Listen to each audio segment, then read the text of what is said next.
Welcome to স্বপ্ন lifestyle. আজকে আমি আলু দিয়ে মাটন রান্না করব। 500 গ্রাম মাটন এই নিয়েছি, পরিষ্কার করে নিয়েছি। এই মাটনটাকে আমি এই আদা, জিরে, লঙ্কা, মরিচ, ধনে একসাথে পেস্ট করে রেখে দিয়েছি। আর 4টে আলু নিয়েছি আমরা, পেঁয়াজ নিয়েছি 5টা, 2 চামচ রসুন নিয়েছি, একটা টমেটো নিয়েছি, প্রয়োজন মতন হলুদ নেব আর রেড চিলি পাউডার, আর সেই সঙ্গে রান্নাটা সম্পূর্ণ সরষের তেলের করব। এবার আমি এইটাকে প্রথমে মেখে নেব। সরষের তেল এই মাংসের মধ্যে দিয়ে দিলাম।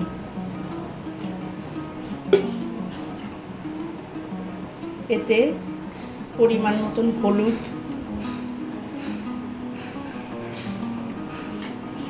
তারপরে কাঁচা পেঁয়াজ,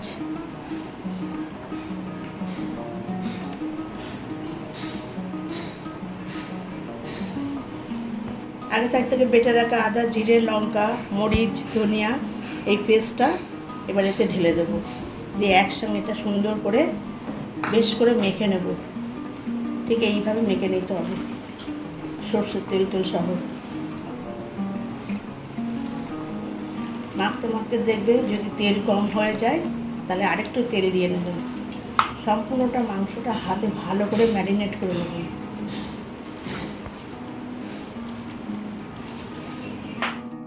এইভাবে ঘরোয়া পদ্ধতিতে রান্না করবেন, দেখবেন খুব ভালো লাগবে। এতে আরেকটু হলুদ দেব, আরেকটু সর্ষের তেল লাগবে। মাংস মাখার সময় বোঝা যাবে। এটাকে সমগ্র মশলাটাকে একসাথে নিয়ে খুব সুন্দর করে মাখিয়ে রাখবো। মাংসটা খুব ভালো করে মাখানো হয়ে গেছে, কড়াটা গরম হয়ে গেছে। এবারে আমি এতে সর্ষের তেল দিলাম। এই তেলে প্রথমে আলু ভেজে নেব। তেলটা গরম হয়ে গেছে, ধোঁয়া উঠছে। এবারে এতে আমি আলুগুলো দিয়ে দেবো।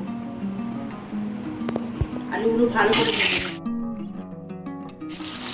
আলুটা নুন আর হলুদ দিয়ে লাল লাল করে ভেজে নেব।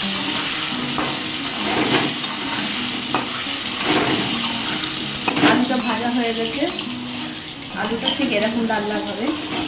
এইবারে তেল থেকে আলুগুলো তুলে নেব। এই তেলেই আমি মাংসটা বসাবো। দেখুন আলুগুলো ভালো ভাজা হয়ে গেছে। মাংসে আলু দিয়ে খেলে খুব ভালো লাগে।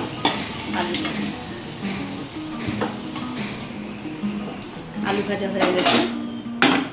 এবারে এতে আমি 2টো তেজপাতা,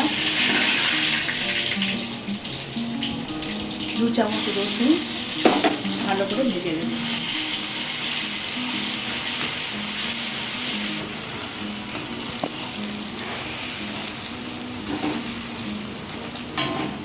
রসুনটা ভাজা হয়ে গেছে, গন্ধ বেরিয়েছে।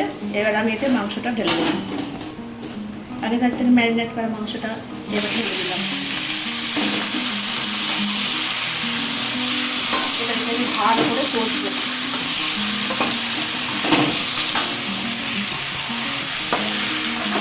মাংসটা তেল ছিটাতে এইভাবে ঢাকা দিয়ে দিয়ে মাংসটাকে রান্না করলে তাড়াতাড়ি তেল ছেড়ে যাবে।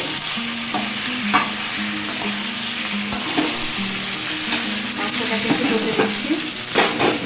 একটা ঢাকনা দিয়ে ঢাকা দিয়ে দিলাম। আঁচটা অল্প কমালাম। মাঝে মাঝে ঢাকনাটা খুলে মাংসটা নেড়ে দেবো, নাহলে তলায় লেগে যাবে।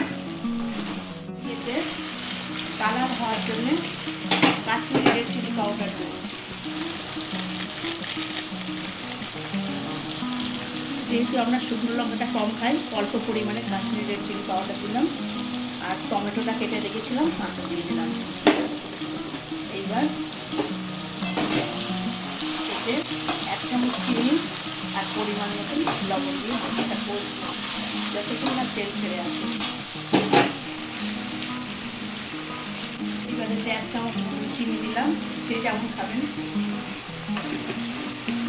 চিনিটা দেওয়া হলো কেন, জাস্ট কালারটা ভালো আনার জন্য। এবারে লবণ দিয়ে দিলাম। এবার ভালো করে কষবো।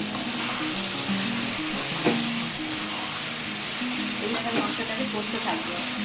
এখন কষা হবে, আমি ঢাকা দিয়ে মাংসটা রান্না করবো, তাহলে তাড়াতাড়ি কষাটা দেবো। আবার আমি ঢাকনা দিয়ে দেবো। তো আমাকে এটাকে একটু ভালো করে গেলে দেবো।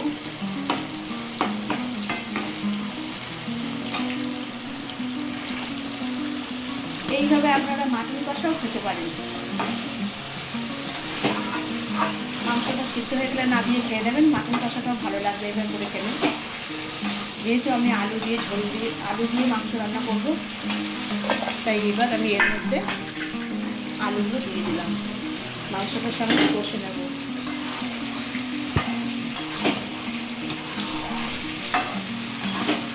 আলুগুলো মাংসের সাথে মিক্স করে দিলাম, একটু ঢাকনা দিয়ে ঢেকে দেবো।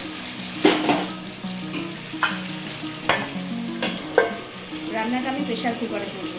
আমি আগে তার থেকে জলটা গরম করে রেখেছিলাম, সেটা এতে মিক্স করে দিলাম। অল্প জল দেবো, যেহেতু প্রেশার কুকারে দেবো। এবার এটাকে ভালো করে নেড়ে দিলাম, দিয়ে এবার এটা প্রেশার কুকারের মধ্যে দিয়ে দেবো। প্রেশার কুকারে দেবো এই কারণে যে হাড়গুলো খুব ভালো সেদ্ধ হয়ে গেলে মাটনের মাংসটা খুব ভালো লাগে, টেস্ট লাগে বেশি। হাড়ছি বলে মনে হয় হ্যাঁ মাটন খাচ্ছি, সেই কারণে আমি প্রেশার কুকারে 2টো সিটি দিয়ে দেবো। কড়াই থেকে মাংসটা প্রেশার কুকারে ঢেলে দিচ্ছি, 2টো সিটি দিয়ে নেবো।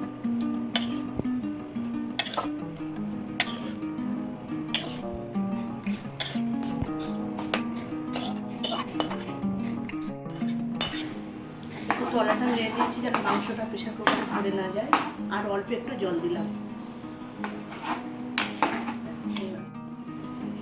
প্রেশার কুকারতে মাংসটা নামিয়ে নিচ্ছি, এবার এটাকে কড়াই ঢেলে দেবো। প্রেশার কুকারটা অল্প জল দিয়ে ধুয়ে নেব। প্রেশার কুকারে যে মশলাটা ছিল সেটা অল্প জল দিয়ে ধুয়ে দিলাম। এবার দেখে এতে মাংস আর আলু সিদ্ধ হয়েছে কিনা। আলু সিদ্ধ হয়ে গেছে, মাংস সিদ্ধ হয়ে গেছে। এবার আমি এতে গরম মশলা দিয়ে নেব। তার আগে একটু টেস্ট করে দেখবো সব কিছু ঠিক আছে কিনা। এবার এতে একটু গরম মশলা দিয়ে দেবো পরিমাণ মতন। গরম মশলাটা ভালো করে নেড়ে একটু ঢাকনা দিয়ে ফ্লেমে 2 মিনিট রাখবো।